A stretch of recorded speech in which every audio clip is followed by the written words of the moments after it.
ఆకుకూరలు, పుదీనా, కొత్తిమీర బాగా ఫ్రెష్‌గా ఉన్నాయి కదా అని అట్లట్లా విదిలించి ఫ్రిడ్జ్‌లో పెట్టేసుకోబాకండి. ఒకసారైతే కొత్తిమీర కట్ట ఫ్రెష్‌గా ఉంది కదా అని పైపైన విదిలించి బాగా చూసే పెట్టుకున్నానండి ఫ్రిడ్జ్‌లో ఒక డబ్బాలో పెట్టి.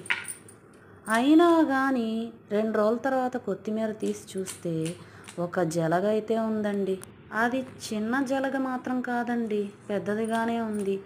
అంతలావున విదిలించి చక్కగా కళ్ళతో చూసి మరీ పెట్టుకున్నా గానీ ఫ్రిడ్జ్‌లో ఆ జలగ ఎక్కడి నుంచొచ్చిందో ఇప్పటికీ నాకు అర్థం కాదండి.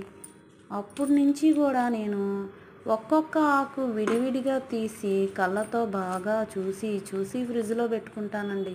ఆ లెక్కన చిన్న చిన్న పాము పిల్లలు గూడా దొరతాయేమోనండి. అవి ముడుచుకొని కూర్చుంటే కళ్ళకి కనిపించొద్దు. బాగా విదిలించి ఫ్రిడ్జ్‌లో పెట్టుకోండి.